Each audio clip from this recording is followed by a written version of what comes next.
Muy buenas tardes, amigos. Este es el programa Diálogos del Montonero. Bueno, una de las preguntas que ha surgido luego de que el gobierno reiterara la estrategia del confinamiento ciego, en realidad esa es la propuesta de la administración Sagasti, que el año 2020 causó la letalidad más alta del planeta por millón de habitantes aquí en el Perú y que también desató una de las recesiones, o quizá la peor recesión de todas las sociedades de ingreso medio. Digo, ese confinamiento ciego aplicado en el 2020 causó esos dos desastres nacionales. Se va a repetir de acuerdo a la propuesta, a la decisión de la administración Sagasti. Uno de los problemas, aparte de los problemas sanitarios, es cómo queda la economía. Los economistas hablan de que hay un 10% de déficit, más o menos acumulado. Hay por lo menos una caída de 10% del PBI, algunos hablan de 12%. Pero en general, los números de crecimiento económico, los números de pobreza y necesidades del pueblo están en rojo. Bueno, para hablar de ese tema hemos convocado al economista César Peñaranda. Él es un economista, consultor internacional, permanente colaborador de este portal. Gracias, señor Peñaranda, por aceptar esta conversación. Un gusto, Víctor Andrés, como siempre. Un gusto y lamentablemente tocar un tema tan crítico como el que estamos viviendo el año pasado y este año. Bueno, se hablaba, las voces más optimistas antes del confinamiento ciego nos estaban señalando que estábamos camino a un rebote. Por esas cosas de la vida, la economía peruana, a pesar de las malas leyes que se están aprobando en el Congreso contra el sector agrario, contra el sector bancario, la economía peruana sigue teniendo enormes fortalezas. Entonces, había un sector de economistas muy optimistas que hablaban de que el Perú avanzaba hacia el 2021 a un rebote real, e incluso pronosticaban un 7% de expansión del PBI, que era recuperar de alguna manera parte de lo perdido en el año 2020. ¿Con esta cuarentena eso está en cuestión o, digamos, podemos hablar de otra manera? Mira, Víctor Andrés, me gustaría mencionar 4 características que pueden dar un panorama macro de entender este tema económico y el propio de la salud antes de entrar a las cifras, inclusive antes de la cuarentena. Si nos ponemos en el escenario que aún no sabíamos la cuarentena, ese 7% que tú mencionas, inclusive hay otros economistas y el propio gobierno que hablaban, si no 2 dígitos, cercano a 2 dígitos. Pero hay 4 características que tenemos que tener muy en cuenta, al menos desde mi punto de vista, que pueden marcar la pauta para analizar cualquier cifra hacia adelante. Lo primero es que hay una enorme incertidumbre. Más aún, dejemos la cuarentena al lado, ahora peor, pero hay una enorme incertidumbre sobre el tema de salud sanitario en el país, sobre el tema económico, enorme, tremenda incertidumbre que afecta muchísimo cualquier estimado, cualquier análisis, cualquier proyección. Muy de la mano de ello, y hace poco el Banco Central dio estos datos, creo que en diciembre, en su informe, respecto a las expectativas de los agentes económicos. Todas a la baja. Mensual, anual, demanda, consumo, todas a la baja. O sea, la confianza, las expectativas, dicho por el propio Banco Central de Reserva, a la baja. Tercer elemento, y que es crítico, no se puede criticar mucho al gobierno porque nadie, empezando por Sagasti, pensó que iba a ser presidente, pero la improvisación es tremenda. Nada está pensado, nada está analizado. A veces hay apuros innecesarios y uno percibe y vive y al final se da cuenta de la enorme improvisación. Si ya la improvisación es mala en situación normal, por cierto que ante una crisis como esta uno tiene que actuar rápido, pero una cosa es actuar rápido y otra cosa es improvisar todo. Y la cuarta característica que redondea esto, todas vinculadas, es el populismo desatado del Congreso. Es impresionante las leyes que se están aprobando. los acuerdos que se toman en las comisiones que van a la médula del programa. Se acaba de aprobar hay un intento de estatización del Fondo Privado de Pensiones en curso. Hablaremos eso al final, pero eso es correcto, es parte de lo que tengo pensado y en mente cuando hablo de este populismo, porque están yendo contra las bases de un modelo económico que empezó en los principios del año 90, lleva 30 años exitoso, 30 años, y las cifras lo dicen, porque ahí con esta introducción, Víctor Andrés, de incertidumbre alta, expectativas a la baja, improvisación y populismo, la situación es muy crítica ahora de que hayan convocado, hayan decretado, más que convocado, hayan decretado una cuarentena igual o similar a la del año pasado, en marzo, pero un escenario muy distinto. A principios del año pasado, el Perú era líder en indicadores económicos. No obstante que hacía 4 o 5 años que veníamos creciendo a un ritmo de crecimiento de alrededor del 3%, bajo para la economía peruana, un crecimiento potencial que había bajado 3 puntos en relación a lo que tuvimos en la década pasada, en la década del 2000. Pero no obstante ello, desde el 2014 al 2019, que fue un periodo malo, yo escucho a algunos economistas que salen a hablar, olvidándose que el 2014 al 2019 fue malo para la economía peruana porque se pudo haber crecido el doble y no se hizo. Pero bueno, a lo que iba es que partimos con buenos indicadores. No obstante eso, la pobreza seguía bajando menos, pero bajando, buenos indicadores fiscales, indicadores de deuda pública, etc. Hoy se decreta esta cuarentena en una situación sumamente diferente. Y no obstante, una situación tan crítica desde el punto de vista económico como el que vivimos, nos tropezamos con la misma piedra. Esto parece una de las canciones que quizás muchos hemos escuchado años atrás. Yo le vuelvo a reiterar, digamos, eh, la pregunta. La posibilidad del rebote económico, de la reactivación, de recuperar lo perdido, ya está en cuestión con este confinamiento ciego de 15 días, porque, digamos, Mira, el gran problema, señor Peñaranda, del confinamiento ciego es que lo único que revela es que no hay política de salud en curso, porque por eso es el confinamiento ciego. No hay una estrategia sanitaria en base a pruebas moleculares para identificar focos contagiosos, para rastrear posibles contactos, para aislar los focos infecciosos con estrategias sectoriales, distritales de confinamiento. No hay eso.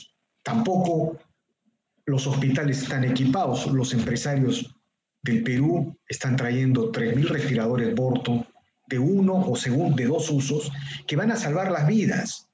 Eso va a evitar que la gente se muera en la calle.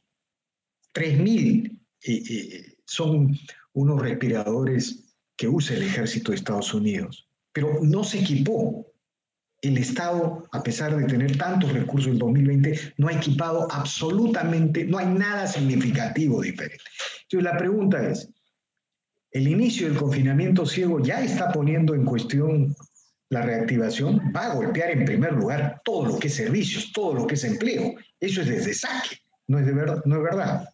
Mira, definitivamente, antes inclusive que se decretara la cuarentena, los pronósticos, decía, del gobierno y de algunos economistas estaban cercanos a 10. Algunos inclusive hablaban de 2 dígitos. Mi pronóstico, mi estimado, teniendo en cuenta los 4 elementos que te mencioné anteriormente, porque estimar en cuánto puede crecer la economía o en cuánto puede rebotar, con la incertidumbre, el problema de las expectativas, etcétera, es muy difícil. Si ya normalmente es difícil para un economista estimar o proyectar cómo se va a desenvolver la economía, imagínate en esta situación. Yo estaba con una tasa de crecimiento alrededor del 7% pre esta cuarentena. El decretar la cuarentena, Víctor Andrés, y asumiendo que va a ser 15 días, estrictamente 15 días, yo lo pongo en tremendo cuestionamiento porque no creo que va a durar 15 días. Suena hasta un poco digamos, chocante escuchar algo que no se va a poder solucionar en 15 días. Me encantaría creerlo y que así sea. Pero ya hablar de una cuarentena de 15 días, donde tú lo acabas de decir, sectores como comercio y servicios, que explican cerca del 50% del PBI, 47%, un poco más, cerca del 50%, intensivos en empleo, van a ser los primeros en ser golpeados. Los primeros. Entonces tú vas a tener por lo menos medio punto porcentual. Hay que sacar a las proyecciones, al optimismo, por lo menos. Vas a tener que contar por lo menos medio punto, si no más. Con lo cual, si yo estaba, por ejemplo, en 7, ya estoy en 6,5. Porque fíjate, ¿cuáles han sido los números con que se terminó el año 2020 que fácilmente nos olvidamos? La pobreza ha retrocedido una década. Eso es tremendo. Millones de personas más en situación de pobreza. El tema de la informalidad laboral, que se estimaba en alrededor del 74%, yo estimo que debe estar alrededor del 80%. La informalidad empresarial, al margen de la quiebra de empresas que ha habido, esta informalidad empresarial, que hablando de las micro y pequeñas empresas estaba alrededor del 84%, calculo que debe estar en 90%. 10% de las micro y pequeñas empresas deben ser formales, post pandemia, previa a esta cuarentena. Entonces estábamos empezando a tomar vuelo. Probablemente el primer trimestre no íbamos a tener una tasa muy alta porque enero y febrero del año pasado se creció, alrededor de 3,5%, 4% en promedio. Por lo tanto, no ibas a esperar que el primer trimestre de este año sea fuerte y que rebote fuerte el primer trimestre al menos. Pero luego, ante la brutal caída que hubo el año pasado, por un simple efecto estadístico, ibas a tener mejores resultados desde el punto de vista de indicadores, una tasa de crecimiento interesante, y podíamos pensar en una evolución sana. Pero esta cuarentena abre esta incertidumbre con mayor intensidad porque no sabemos cómo va a terminar. Inclusive la propia explicación que da el Ejecutivo de cómo va a manejar la cuarentena, no la entendemos. Bueno, la única esperanza, señor Peñaranda, es que estemos en el pico de los picos, ¿no? Porque hay una teoría del momento que señala que digamos, esta segunda ola en realidad se originó con las marchas de noviembre y que los contagios estaban en ascenso, sino que el gobierno no tomaba medidas. Ya el 15 de diciembre estábamos en una oleada y se vino la campaña navideña. Y todos sabemos que en la campaña navideña los servicios, los mercados, los malls se convierten en hervideros de gente. Se vino la campaña navideña, se vinieron las reuniones familiares por Navidad, no hubo medidas claras y bueno, esto ha reventado pues en enero. Y sí, o sea, la única esperanza es que esto sea el pico de los picos, pero la otra posibilidad es que llegue la vacuna y nos salve. Qué increíble, qué increíble. Claro, Víctor Andrés, digamos, teniendo muy presente el tema de la salud, que es crítico, porque si la salud empeora, si el problema sanitario se agudiza, sin duda que va a haber problemas económicos. No se puede separar uno de la otra. Tampoco estoy en la línea de aquellos que dicen salud o economía. Eso es un absurdo, eso es una barbaridad ponerlo en esos términos. Las dos cosas son importantes y las dos cosas deben ir de la mano. Pero dejando momentáneamente el tema de la salud y suponiendo que se va a manejar adecuadamente, y bien dices tú, jugando ojalá a tener la vacuna muy pronto, que cada día se ve más lejana, este gobierno, a pesar de que es transitorio, tiene la posibilidad, con aforos muy definidos, simples, claros, porque la empresa privada, formal en particular, no tiene ningún problema en cumplirlo. Entonces hay todavía la posibilidad, y pensé que allí se iba a poner el énfasis, en impulsar la inversión pública. Puede sonar un poco raro que hable de inversión pública sabiendo de que tiene pues el 5% o 4% de peso en el PBI o que explica el 20% a lo sumo de la inversión total. Pero en este momento es importante porque inclusive genera vasos comunicantes con la inversión privada. Y la inversión pública que se puede hacer con el sector privado inclusive. Hay mecanismos como obras por impuestos. Las empresas pueden tener aforos y los proyectos se pueden realizar con aforos muy bien definidos en donde el riesgo de contagio puede ser bastante menor. No digo que no haya riesgo, pero bastante menor. Pero estás apuntando a generar empleo. Estás yendo al encuentro de las familias, las personas que están buscando empleo. No encuentro eso. No se encuentra eso. Y por otro lado, y hace poco en un artículo que publiqué en El Montonero, Víctor Andrés, decía que par y paso con esto del sector público, se podría definir una cartera utilizando el Plan Nacional de Infraestructura para proyectos de otra envergadura mayor, en donde el inversionista, el empresario nacional y extranjero podría interesarse, a los cuales hacerle, como se dice en inglés, un fast track. Lograr acelerar su ejecución, eliminando trámites, simplificando procesos, una cartera pequeña y que este gobierno transitorio se concentre en ello. No es que no se pueda hacer nada, y paralelamente a una política inteligente de salud. Pero de pronto, en vez de ver esfuerzos en esa dirección, que de repente se están haciendo pero no se conoce, nos desayunamos con esta cuarentena, algo que ya hemos vivido, pues yo decía, nos chocamos con la misma piedra, pero en una coyuntura y en unas circunstancias tremendamente distintas a la del año pasado. Estamos en una situación económica muy débil, el país tiene fortaleza sin duda, y por eso yo sigo siendo positivo con visión de mediano y largo plazo.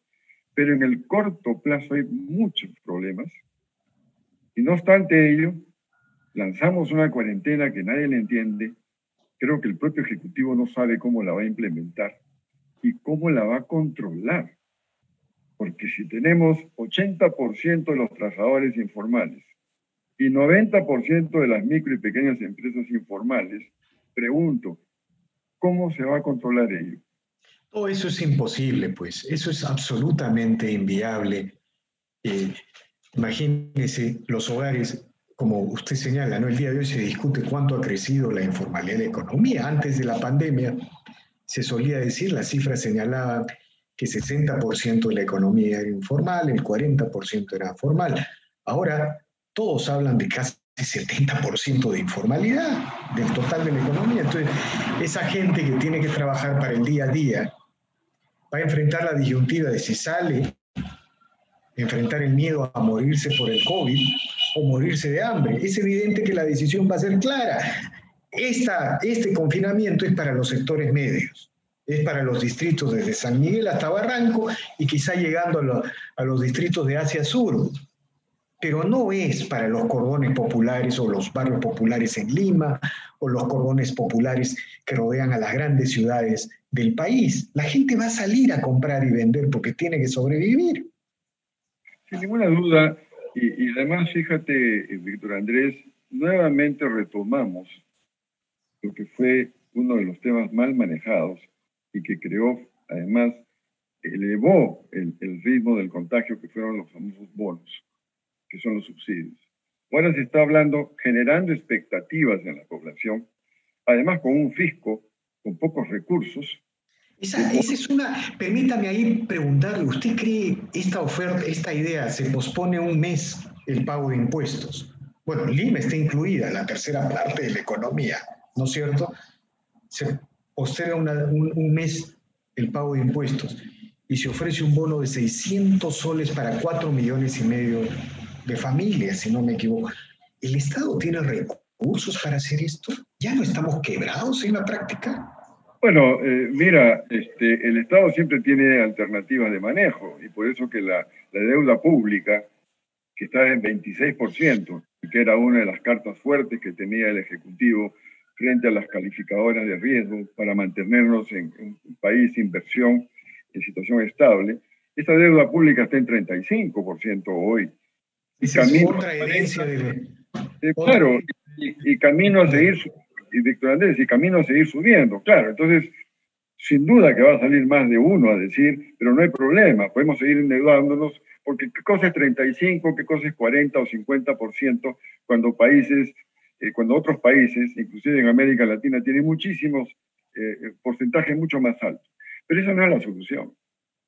Yo, más que poner el énfasis en los bonos, en el subsidio, es una ayuda temporal que inclusive, no sé cómo se va a manejar nuevamente el tema de la entrega de los bonos, cuando la alternativa finalmente, y tú lo mencionabas, es ir al encuentro directo con una logística que puede manejar las Fuerzas Armadas, con la ayuda de la Iglesia e instituciones públicas preparadas para ello, con ir directamente al encuentro de las familias con canastas de alimentos, ir más al encuentro con problemas que ellos tienen y no a través de los bonos, que es plata que en teoría se les va a entregar, no sabemos en qué medida van a llegar, no queremos ver colas nuevamente, cuando la alternativa es la que yo he mencionado, con aforos correctos, sencillos, simples, se puede de manera intensa promover la inversión pública y abrir el camino seriamente para la inversión privada. No le podemos exigir más a este gobierno, que tiene 6 meses, estamos a 6 meses del cambio de gobierno, porque es transitorio, pero pidámoslo por lo menos que eso lo haga y lo haga bien. Yo creo que entramos nuevamente a un ritmo de subsidio tipo bono que más va a crear problemas, al margen del tema fiscal, más va a crear problemas de su entrega, incertidumbre mayor en la población. Uno escucha a cada momento, esos bonos llegará a mí esta vez, porque la vez pasada nunca me llegó, y sin embargo uno se enteraba, se lo decían muchas personas, que el vecino que estaba en una mejor situación recibía y aquel que estaba viviendo con angustia no lo recibía. Entonces, ahora, no veo, nuevamente ahí, Víctor Andrés, no veo claro el panorama y nuevamente la improvisación. Y lo peor, una lectura de lo anterior del año pasado, mal hecha, porque si estamos repitiendo lo mismo... Entonces, pareciera que quieren de nuevo tener la letalidad más alta por millón de habitantes en el planeta y tener los números económicos más devastadores de la sociedad de ingreso medio, incluso del planeta. Pero en medio de todas estas malas noticias que se acumulan, ayer se ha conocido, por ejemplo, señor Peñaranda, ojalá, esto lo hago como un comentario para agregar optimismo, porque quiero plantearle también el tema del Congreso y las leyes populistas. Se ha conocido que uno de los inversionistas del proyecto de AstraZeneca, ¿no?, ha ofrecido 55 millones de dosis al Estado peruano, pero desde el 24 de enero pasado. Digamos, porque este inversionista creo que está recibiendo parte de las utilidades en cupos de vacunas que él puede colocar en los países que no tienen contratos de vacunas. Bueno, esa oferta ha llegado al Perú, se ha conocido la carta esta del 24 de enero, pero hasta ahora no hay respuesta del gobierno, ¿no? Ojalá pues que haya una buena noticia en todo esto, y quiero contar esto porque ahora sí le voy a preguntar por una de las cosas más terribles que nos están pasando.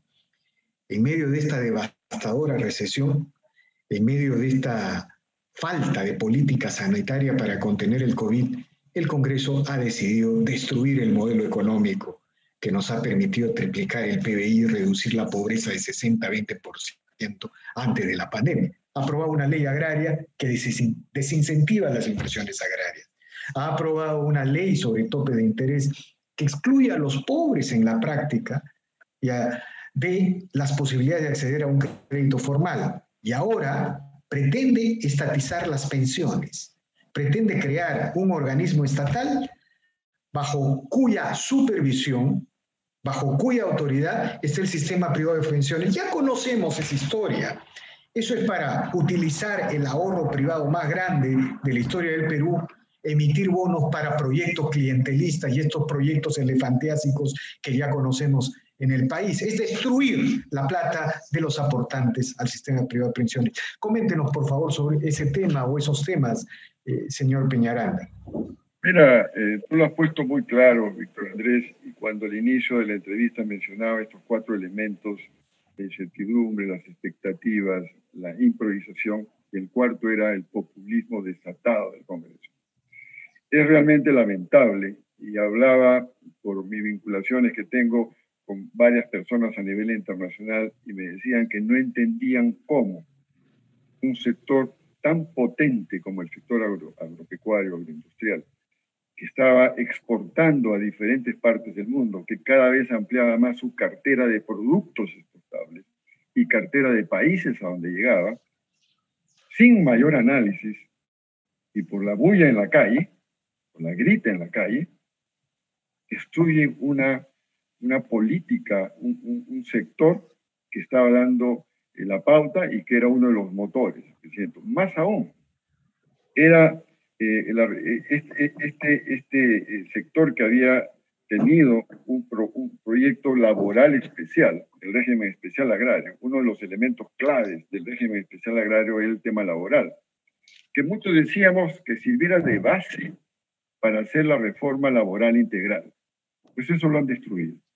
El tema de las tasas de interés precisamente van a violentar y van a afectar a aquellos que, entre comillas, querían ayudar, a los más necesitados y a las micro y pequeñas empresas. Hay un total desconocimiento de lo que eso significa. Y la cereza, pues, que está adornando todo esto y que es un elemento más que destruye o busca destruir, aún no se ha aprobado a nivel del Pleno del Congreso, las bases del modelo económico, es lo de las pensiones. Una de las reformas más importantes que se hizo al inicio de los 90 fue la reforma respecto a las pensiones, la creación de las administradoras privadas de pensiones, el sistema privado de pensiones, porque el sistema público estaba quebrado, totalmente quebrado. Y se hizo pensando en dos cosas. Por supuesto, la más importante, eso fue el año 92, 93, la más importante era asegurar una pensión razonable, acorde con su esfuerzo laboral a cada persona, y crear cuentas individuales. Con todos los problemas que puede haber habido en el camino, eso ha sido exitoso, lo que no quiere decir que no requiera ajustes. Pero además de ello, se pensó que podía convertirse, y como efectivamente se convirtió, en la fuente de ahorro más importante del país, que podía permitir financiar inversiones. Además, con ello se lograba uno de los elementos fundamentales de lo que se habla, que es el capitalismo popular. Todos los trabajadores pasaban a ser accionistas de empresas y de proyectos. Este capitalismo popular, la democratización, si tú quieres, del capital, tanto que se menciona, exitoso, se convirtió en la principal fuente de ahorro para financiar las inversiones en el país. Con todos los problemas que hay. Eso lo están destruyendo. Porque poner en mano del Estado, con todo el tema político que hay detrás, y sobre pretexto que esto no tiene problemas, utilizan la experiencia del Banco Central. Porque estoy escuchando por qué se preocupan de tener una entidad o un organismo público que administre y vea por el tema de las pensiones, porque puede tener un manejo similar al que tiene el Banco Central. Totalmente distinto, y que además, en este caso sí, si se quiere hacer un organismo público autónomo, sí requeriría... O sea, lo que habría, según el proyecto, habría una autoridad del Estado que supervisaría el sistema privado. Es decir, este Pero Estado... Perdóname, no solamente supervisarlo, manejar los recursos. Acá lo que se está tratando es de manejarlo. Te están decorando. Claro, esto ya pasó en otros países. Y lamentablemente se está dejando llevar adelante esto. La reacción del sector privado tiene que ser rapidísima, violenta desde el punto de vista conceptual, y aclarar que esa es una barbaridad. Poner en manos del sector público, que además la prueba está en la historia, nos hace recordar el manejo pésimo que se hizo, quebraron el sistema de pensiones público. Miremos cómo está la ONP, si no fuera por la utilización mensual. No, pero además, ¿el Estado qué va a manejar con esta burocracia? Yo no sé cómo llamarla. El Perú nunca ha tenido una burocracia, digamos, en los últimos 20 años tan ineficiente como la que está el día de hoy al frente del Estado. No es capaz de comprar respiradores teniendo recursos. no es capaz de asegurar una vacuna teniendo recursos frente a una especie de guerra, el fin del mundo. Y los peruanos que todos los días trabajamos y pagamos nuestros impuestos y aportamos a nuestra AFP, le vamos a dar a estos burócratas el fondo, el ahorro privado más grande de la historia republicana para que lo manejen. Eso es una locura. Total. Y por eso presentaba los dos elementos más importantes de esta reforma que se hizo a principios de los 90, Víctor Andrés, que es lo fundamental, la clave, el meollo, el que llevó a crear esto, que era asegurar en lo posible pensiones adecuadas individualmente, par y paso con el esfuerzo que se ha hecho en su vida laboral. Pero además teníamos la certeza, y los resultados nos dieron la razón, que se iba a convertir en la fuente de ahorro más importante del país para financiar inversiones, para tener acciones, bonos, etcétera, y apoyar el crecimiento económico del país vía la inversión con este importante ahorro. Decía, se logró el capitalismo popular. Se menciona poco eso, los trabajadores no se dan cuenta, los que aportan a la AFP, que vía las acciones que se compran, los bonos, los proyectos donde se participa, lo están haciendo. Eso lo estarían destruyendo totalmente al ponerlo, si es que se apruebe esta reforma, y al ponerlo en manos del Estado. Precisamente lo que se sacó el año 92, porque demostró, o sea, terminó siendo terriblemente malo y quebró el sistema, se creó el sistema privado de pensiones, más aún, si hacemos memoria, el planteamiento fue crear un solo sistema privado de pensiones. Hubo oposición, resistencia, y se mantuvo en parte lo que es hoy la ONP. Pero lo ideal era crear un solo sistema privado. Muchas de las personas hoy tendrían una pensión muchísimo mejor que la que están teniendo. Es la estatización, es el sistema socialista, en el cual pues los burócratas, los políticos, tienen recursos y dinero para sus clientelas, para sus proyectos clientelistas, para sus semicuras ideológicas. Digamos, tenemos que hacer algo para evitar la destrucción de nuestro país. No puede ser que un Congreso interino, elegido para cumplir el mandato de otro Congreso, y un Ejecutivo interino, elegido para cumplir el mandato de unos pocos meses, terminen remodelando el concepto de economía, de sociedad que ha sido mantenido alrededor de 2 décadas y a través de 4 gobiernos constitucionales. No puede ser. Totalmente de acuerdo, Víctor Andrés. Yo creo que la reacción tiene que ser inmediata, con ideas. Y tú me das pie para, aprovechando esta tribuna, Víctor Andrés, sugerir al sector privado en general, a los gremios en general, que frente al cambio de gobierno en julio de este año, que también tenemos que estar muy claros que se produzca, el sector privado no solamente debe dar ideas sobre cada tema. Lo que hay que hacer, y se hizo a principios de los 90, es preparar proyectos de ley, tener una cartera de proyectos de lo que se debe hacer los primeros 100 días, de lo que debe hacerse para continuar profundizando el modelo económico, borradores de proyectos de ley para presentar al nuevo Congreso tan pronto tome posesión y para ponérselo al nuevo Ejecutivo. Y para desmontar estas barbaridades que se han hecho en el sector agroexportador, en el sector bancario. Total. Pero impresionante. Es lo que quisiéramos escuchar, porque ahora no solamente hay que presentar cosas adicionales, y yo estoy por eso sugiriendo que se preparen proyectos de ley, tenemos 6 meses para hacer. Pero además, impedir que una cosa tan absurda como esta que ha aprobado la Comisión del Congreso respecto a las AFP. Una lástima realmente. Sí. Muchas gracias, señor César Peñaranda, infinitamente agradecido por este diálogo tan descriptivo, tan revelador. Y bueno, seguiremos conversando y ojalá los políticos, las autoridades escuchen estas reflexiones, cambien de rumbo, por favor, adquieran ese lote de vacunas que podría cambiar el curso de la situación política en el país. Y en fin, todavía que Dios nos ayude, como decía un señor a inicio de los 90. porque algo parecido estamos viviendo. Y que Dios nos ayude. Siempre un gusto estar contigo, Víctor Andrés, y comparto la forma como has terminado la entrevista. Sí, pues. Muy bien. Bien, amigos, esta ha sido una nueva edición de Diálogos del Montonero. Regresamos en la siguiente edición.